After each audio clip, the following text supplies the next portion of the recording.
All right, you guys. I know that you kind of even bragged to me at Tango's drop-off that you guys use a crate, and we'll go over the crate more in depth in person, but crates are actually really important for dogs. They're actually necessary for training and necessary for sanity. Dogs need dens. They're den animals. So one of the first pieces of advice that I'm going to ask you to do is to get Tango on a crate routine that's going to become part of his life. But today what I want to focus on is how to get him out of the crate properly, and this is actually going to go for any door threshold that you have in your home. So even if you're going to put him in the outdoor kennel, which is something else we probably need to talk about more in depth because I'm not in the outdoor kennels. How much anxiety this guy has is going to be very obvious in this video because I'm going to walk you through how to properly get him out of a crate. I will say that I usually wait to make these videos a little further into the dog's stay because it moves along a lot faster, but I actually wanted to use this as an example of how much anxiety this guy has so that you guys can see that it's actually, not only do you have a lot of work to do, but it's actually really important that he has this crate so that you guys can work on self-soothing. Getting this guy to calm himself down, be patient, and wait. So that's one of the more important parts about a crate is this whole idea of learning patience, learning self-control, learning how to self-soothe, and sleep. Sleep is a huge part of it, but what you're going to see is a dog who really struggles to have any form of impulse control. So I'm going to open this up. We're going to get started. Now, if you don't have control of a dog's impulses in something as simple as getting them out of their crate, there's going to be little control over him when he sees a dog. So, and that's going to go for other things in the house too. So we're going to go over all the things that need to happen in order for this dog to listen to you when he sees a dog. But the first thing is being able to start an interaction with you in a fashion that has impulse control and is calm. That's really important for this guy. And it's very obvious for us to tell how anxious dogs are by what we call our crate ritual or crate etiquette. So if a dog is whining and screaming and incapable of sitting still and impulsive at every single step when you're trying to do crate work, then it definitely tells me that this guy has a ton of pent-up anxiety. So what I'm going to do is I'm going to break this down into steps. The first step is I'm not going to go and even begin to unlatch this first latch until he's sitting first. And I don't know if you can tell, but he is sitting. So while I was chatting, he was working that out. He knows that already from the work that we've done. And what he has learned is I'm not going to open any of these latches until you sit. So once he sits, I go and I open the first latch and then I pause and I allow him to absorb that information and make sure that he's calm again.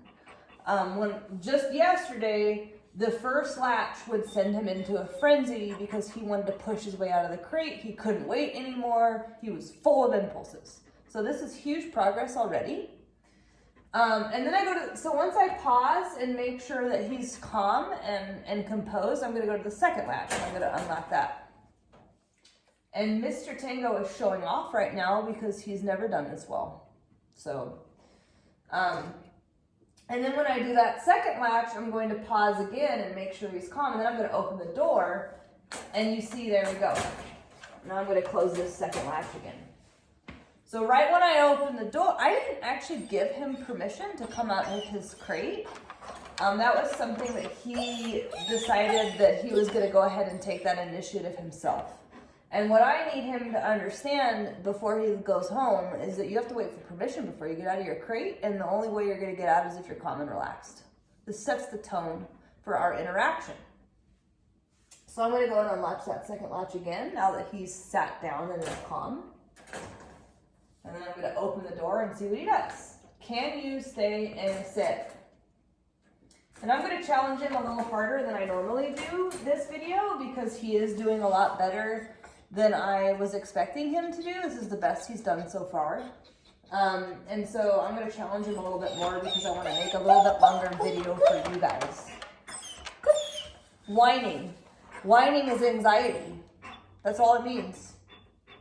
So if I feed into anxiety, okay, let's hurry up, let's go, I know you want it. Then I reinforce anxiety.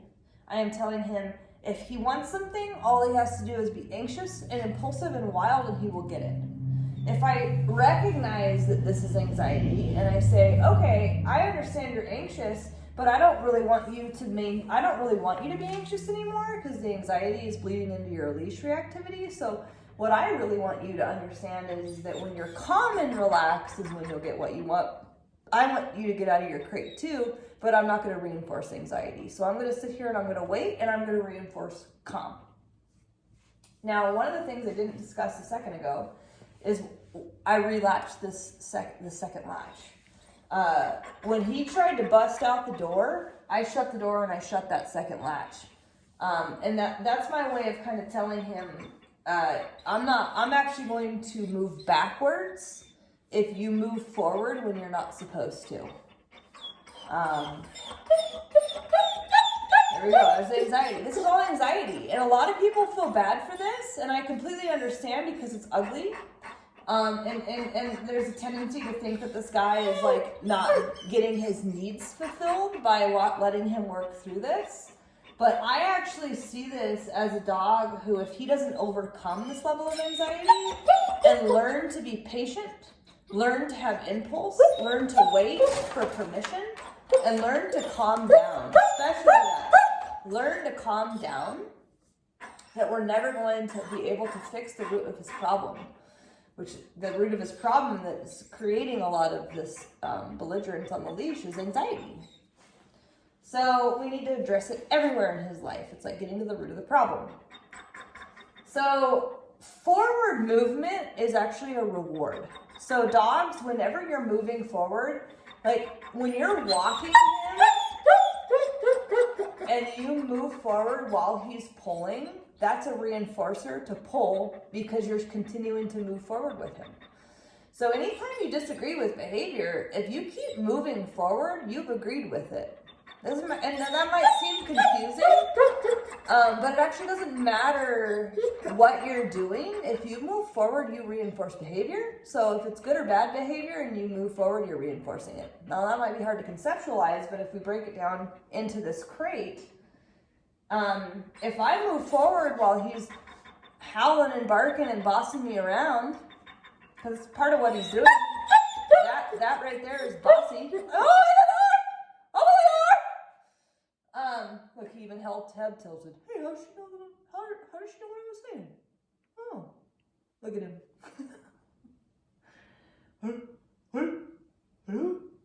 They're such a smart breed. But for him to be able to pause and kind of try to read what I'm saying, it tells you just how intelligent this animal is. The barking and the freaking out is him being pushy and bossy. Let me out! I don't want to in this crate anymore! So what I need to say to him is, I'm going to get you out of this crate, but only when you're relaxed. I'm not going to move forward. And every time I move forward, it's a reward. So I'm going to reward step by step. Hey, I'll open the first latch when you sit down. Now, after you sit down and I open that first latch, I'm going to pause and make sure you're calm before I open the second. Because that forward movement's going to be a reward, so I want to make sure I'm capturing what I want. And then when I go to open the second latch, and I open that door, I need to see that you're patiently waiting for permission before you come out of your crate.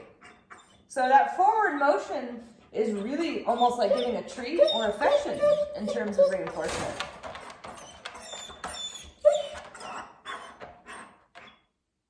Now, when I get a dog that's not performing the task that I want them to, or it's not a desirable state of mind to reinforce, I move backwards.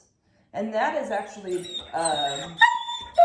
my way of disagreeing with the behavior and saying, hey, like, I understand you really want to get out of this crate, but that's not the behavior that's going to get you out of the crate. That's not the state of mind that's going to get you out. So I'm actually going to backtrack a step and lets you work this out and figure out what state of mind is it that needs to get me out of this crate. So I unlatch right there because he gave me a moment of quiet. And then I'm going to open this door again. And I'm going to challenge him. Now he's flinching. I don't know if you can see. But he's kind of flinching because once the door goes open, that's where he really loses it. And what that represents to me is that on your property, not just on your property, but quite possibly in the previous home where he did have a crate, that could be where some of this is coming from. But door open means go to him. So door open should never mean go. Door open shouldn't mean anything to a dog. Door open should mean I wait for permission from my handler to tell me whether or not we're going in and out that door. And that's respect, but also safety preventative, so they don't like burst out the front door or run out the dog kennel and attack a chicken that you didn't know was still in the yard. So it just gives you access to have that dog under control, and also to create, teach them to have impulse and wait for permission. So, one of the things that we can do, oh, that's great. Oh, I like that, buddy.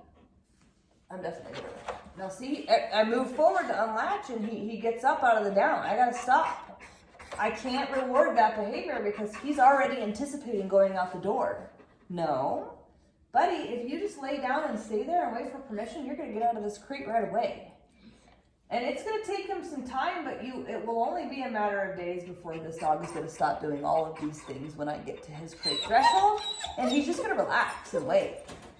This is all signifying I push, I boss, I tell people what to do, and I have a lot of anxiety. That's what this represents right now. So a huge portion of my job is to wait. I'm free shaping his behavior by saying, hey, I'm going to wait for you to do what I want you to do, and I'm going to move forward, and that's going to be your reward to indicate what you're doing is correct. And I'm going to keep moving forward as long as you're doing what I want, and then I'm going to actually move backwards like I'm doing right now when you just can't contain yourself anymore and you need to spend some more time calming yourself down.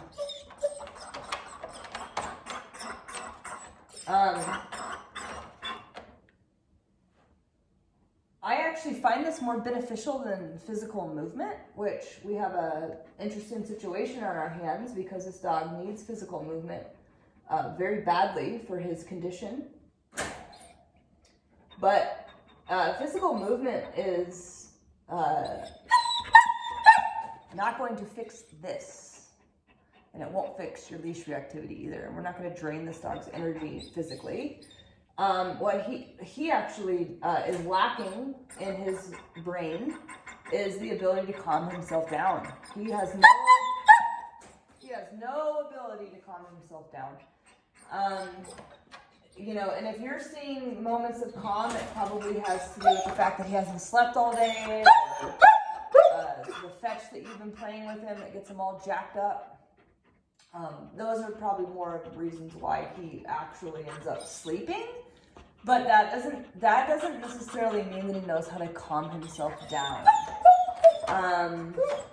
This is a huge example of a dog who has zero capability of calming themselves down. We've been going at this for almost 14 minutes now, and he's actually still not getting the concept because he's got so much anxiety. It's very hard to think and focus when a dog is anxious. It's very hard for them to actually comprehend what it is they're supposed to be learning. And as a benefit to this is that everything I'm doing with him right now is actually exhausting because he has to be mindful. He wants to get out of this crate. He wants to get out of this crate so damn bad he can barely stand it. And that again is the anxiety, so is the whining. the more vocal he gets, the more inclined I am to move backwards. This is a very, very bossy dog, very pushy. That's all bossy and pushy. So what I want to do is see a dog who can contain himself a little bit more. But I just want to make it very clear that this is mentally exhausting for him. This is probably one of the most mentally exhausting activities he's actually done in his life. And like one of my favorite trainers says is, don't drain your dog's battery, train your dog's brain. Don't drain, train. And as much as this guy needs physical exercise, what he really needs is to mentally understand how to do things. He's a German Shepherd. He's extremely smart. He needs lots of mental stimulation, and he needs to learn how to calm down. So we're going to use the need to learn how to calm down to create mental exercise. And this is a great way to start. Even if you do have kind of a weird perception of what a crate represents, this can be an extremely useful technique to teach a dog how to calm down, how to alleviate anxiety, how to have impulse control, how to create a permission-based style of training where he actively learns how to wait for permission instead of what he's doing in this video, which is actively boss me for permission.